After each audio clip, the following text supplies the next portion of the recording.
nexo de razas y culturas, encuentro de pueblos y gentes, amalgama de civilizaciones.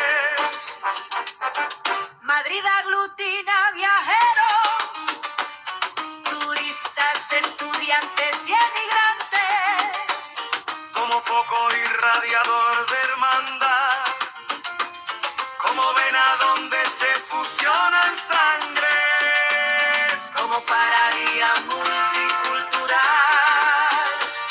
Madrid es torrente de lenguas, Hacedora de acentos y estilos, hilvanadora de